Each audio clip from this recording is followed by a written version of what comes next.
Have you ever noticed how your thumb behaves when you are scrolling through the news on your phone and a headline about the climate pops up?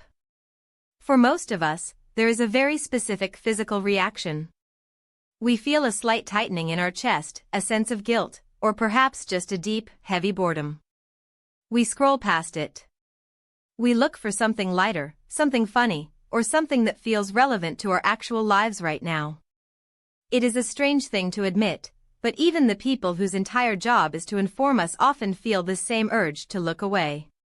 We are living in a time where the most important story in human history is being told in a language that makes us want to close our eyes.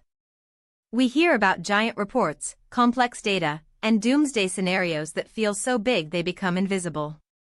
It is like being told the sun is going to explode in a billion years. It is true, it is massive, but you still have to figure out what to cook for dinner tonight.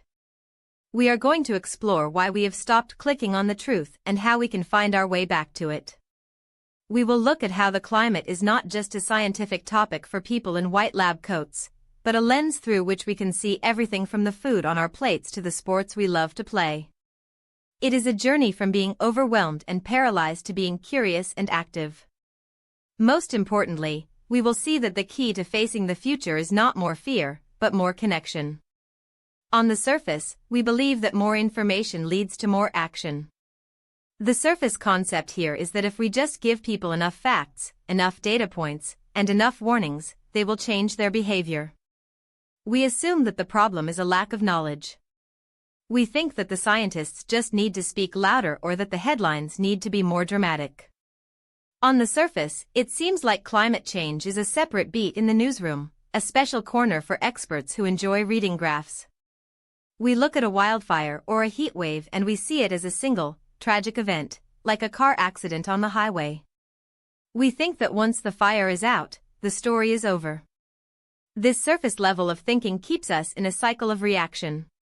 We wait for something bad to happen, we feel scared for a few days, and then we return to our normal lives because the big picture is too technical and too scary to keep in our heads. We assume that if we are not clicking, it is because we do not care, but the surface view hides a much deeper struggle. Behind this surface struggle lies a hidden assumption that climate change is something happening in the future or in a far-off place. We often assume that it is a problem for the polar bears or for people living on islands we have never visited. But the hidden truth is that climate change is already affecting your health, your bank account, and your weekend plans. We assume that journalists and leaders have all the answers, but the hidden reality is that they are just as scared and overwhelmed as we are. There is a hidden assumption that to care about the planet, you have to be an activist or a scientist. The hidden reality is that you can care about the planet simply because you love the taste of a good mango or because you want to go skiing in the winter. We assume that the energy transition is just about solar panels and wind turbines. However, the hidden truth is that it is a massive shift in the labor market that affects what young people should study at university and which jobs will exist in 10 years. We assume that we are helpless, but the hidden reality is that agency comes from seeing someone doing something because something needs to be done. This leads us to a structural pattern of how we consume the world. We see a pattern where news is often built on drama and tragedy. This is a structural habit of the media that rewards clicks based on fear. This structure makes us feel like we are already screwed, so why bother trying? We see another structural pattern where different parts of our lives are kept in separate boxes. We have a box for sports, a box for finance, and a box for the environment. This structure prevents us from seeing how they are all connected. For example, when it becomes too hot for a kid's soccer game, that is a sports story, a health story, and a climate story all at once. We see a pattern of being reactive rather than proactive. We wait for the Olympics to start before we ask what 40-degree heat will do to the athletes. This structural delay in our thinking makes the problem feel like a series of surprises rather than a predictable trend. When we recognize these patterns, we can see that we need to change the structure of our stories to match the reality of our changing world.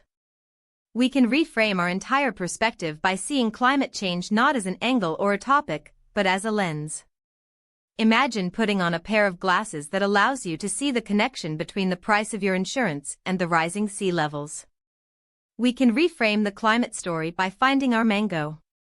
This means finding the one thing in your life that you truly love, whether it is coffee, football, or gardening, and realizing that this thing is connected to the health of the planet. Instead of a heavy burden, the climate becomes a way to protect what is precious to us. We can reframe our fear as a signal to prepare. Instead of being traumatized by a report, we can be proactive, like preparing for an election or a big game. Reframing the story means moving away from doomsday talk and toward stories of agency. We can reframe the electrician shortage as an exciting opportunity for new careers in a green economy. This perspective shift turns the climate crisis from a terrifying ending into a challenging but navigable new chapter. It allows us to move from a state of looking away to a state of binging on stories of people doing amazing things in their local communities. Applying this to your daily life starts with the very simple act of finding your own mango. Take a moment to think, what is the one thing you would be truly sad to lose? Is it the local park where your kids play? Is it the specific type of fish you enjoy for dinner? Once you find it, start looking for the connections between that thing and the environment. You can apply the principle of being proactive by checking the weather not just for rain, but for heat levels that might affect your health or your outdoor plans. This is a form of self-care. You can apply the idea of an inventory in your own workplace.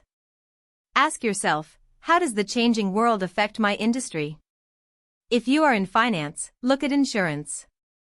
If you are in education, look at the skills needed for the future. Apply this by looking for the dots to connect in your own community. Maybe it is a local business changing how they handle waste, or a neighbor starting a community garden. These are the climate heroes in your own backyard. By noticing them, you are changing the structure of your own news feed. You are choosing to see agency instead of just tragedy. This is how we build the muscle of resilience. It is helpful to remember that the boundary for success does not have to be as high as stopping the whole world's problems on your own. Success can be as simple as providing useful information to your family so they can make safer choices. We are moving from a world where we felt we had to be experts to a world where we just need to be observant and honest. The climate is not something happening to us from the outside, it is the atmosphere of our lives. When we stop looking away, we realize that we are not alone in our fear.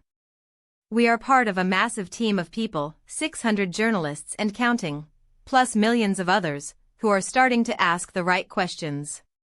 We are learning that the most contagious thing we can share is not fear, but a sense of possibility.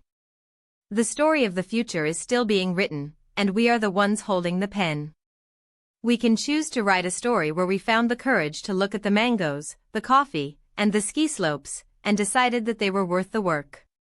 We are finding that when we give ourselves the context, the lines, and the paragraphs of reality, the world becomes a bit less scaring and a lot more interesting.